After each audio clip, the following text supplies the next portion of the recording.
Well, yes, I changed. Yeah, that coat was scratchy. Anyway, our guest today is a reality show legend dubbed the best player to never win Survivor.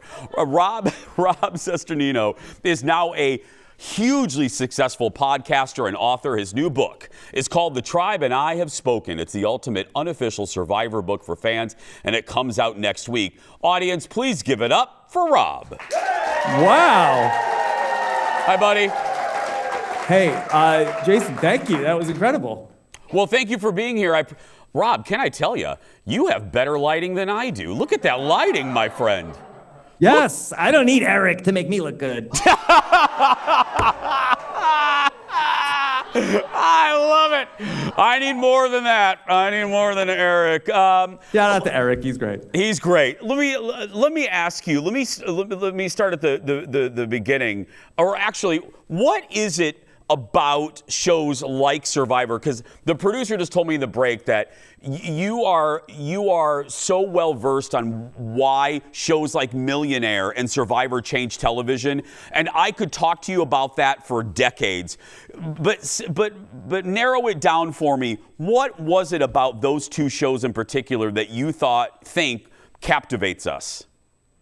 I think that the common DNA for those two shows is that both of them came on and they were real people, and you could imagine yourself on that. Like, how would I do if I was in that chair answering questions? How would I do if I was on that island? And Survivor, it's such a beautiful format. I think that there's something innate about that format that really spoke to people. And I think it's the reason why people have connected with it for a quarter century of television. What do you think, if you could narrow it down, Rob, to one thing, what made you, in your opinion, and don't be humble, why were you good on Survivor?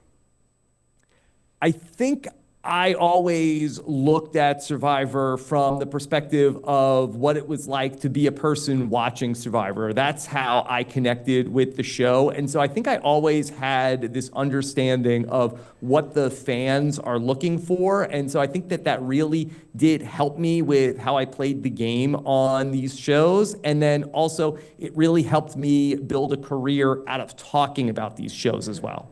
Did you, Rob, I have a goofy question. Watching that VO right there of you on your season, Rob, did you eat a lot before? Did you plump up before you got to that island so you could lose weight? Were you heading to like the Golden Corral beforehand? That is so astute, because I actually was. I had applied to be on Big Brother, and I went through casting for Big Brother. They didn't pick me, and very shortly before Survivor, they called me and said, hey, do you want to be on Survivor? And so I had 4 weeks to get ready to go play Survivor.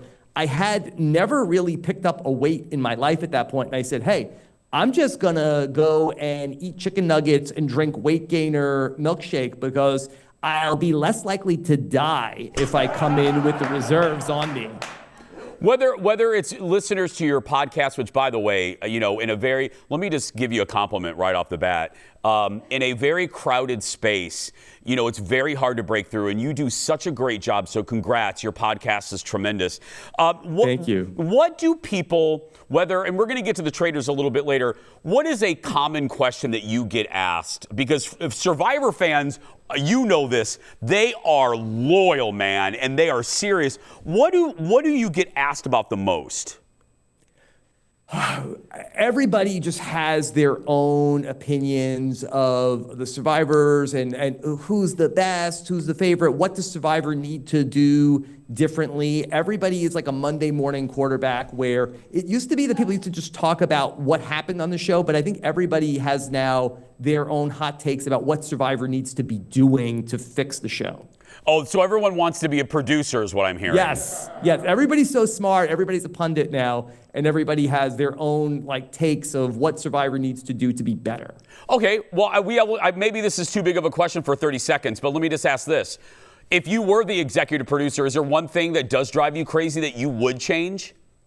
I feel like that Survivor has really settled in on one particular format for what the show is in these last couple of seasons, where it's very samey same from season to season. They even got rid of the names of the season, and it's just like 41, 42, 43. So I think that what I would love to see is for them to try to make each season feel a little bit more unique and mix up what they're doing. It's like the Super Bowl logo. People hate that. It's just like the Roman numerals. Well, more with Rob when we come back. Back in a moment, everybody.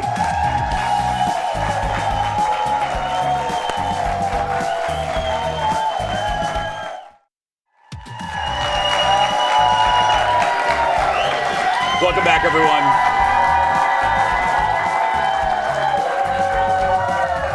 We'll have more with Rob from Survivor in just a little bit. We're having a few technical difficulties, but every time when I think of Survivor, I just mentioned this yesterday, I thought of the hoopla surrounding like American Idol. It was one of those shows like the young folks have no idea.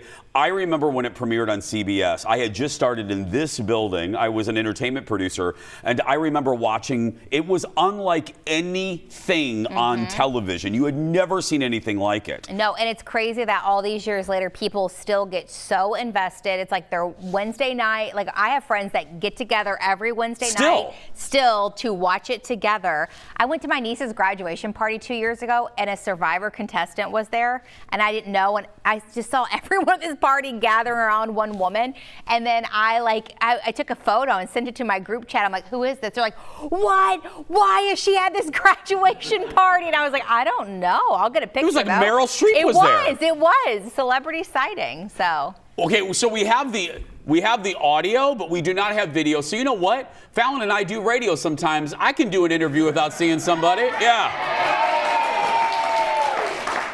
So Rob is back with us. Hi, buddy.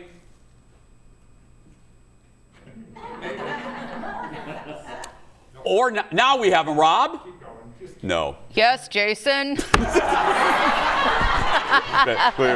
here, yeah. Rob, what was it like being on Survivor? Hot. Was it? It was really hot. Did you eat a lot of bugs, Rob? Not a ton. Yeah, I got you. Yes. Oh, there we go. Now we have him. Oh, he's back. Yes. Whew. Hi, Rob. Welcome back, buddy. But don't worry. Oh, boy. Don't worry. Yeah, Fallon was doing a great job imitating you. She was doing a great job imitating you. Yeah. I mean, Rob, the lighting was good, Fallon. but where was Yes. the connection? Okay. Right, exactly. Like, come on. I'm just asking. Rob, let's talk about Traitors. Oh, Rob. I got to tell you, I knew right away, Rob. I knew because I'm obsessed with Traitors. I knew there was a bullseye on you, and I mean that as a compliment because you're too damn good, my friend. You're too damn good. Did you feel the bullseye on you yourself? No, not gonna. I thought I was gonna be okay for a little bit, and so it's really hard to play the game as a faithful, especially a faithful who kind of knows what they're doing, because the Traitors, they love dummies. They want to keep all of the people around till late in the game that have no idea what's going on. Yeah. Like this, we're looking at the conga line.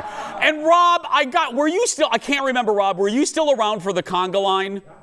Yeah, I said, hey, I think that there's a murder in plain sight happening because there's a conga line happening on the Traitors. That's right! That might have been a mistake.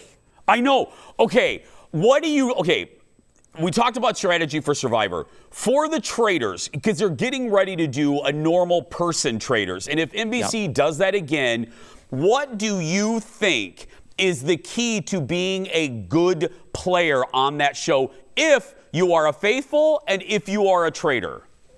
So if you're a faithful, I think that what you want to do is just be very observant and not say too much until it's the right time, because I think that we go in there and we're so excited to be able to, like, hey, I think I see something. And if you're onto the Traitors, they'll just kill you. And so that's the tough part. I'd love to see somebody do what I'd like to call the intentional Michael Rappaport, where you just come in and be a maniac, and the Traitors will keep you around forever because they're like, I love what this person's doing. And don't you think, Rob, maybe, and I want you to be honest, here's what I thought. Later in the season, and I forgot who clocked her, but someone clocked Renna for acting not Rinna-like. And I thought, I think that's another big mistake. Wouldn't you agree?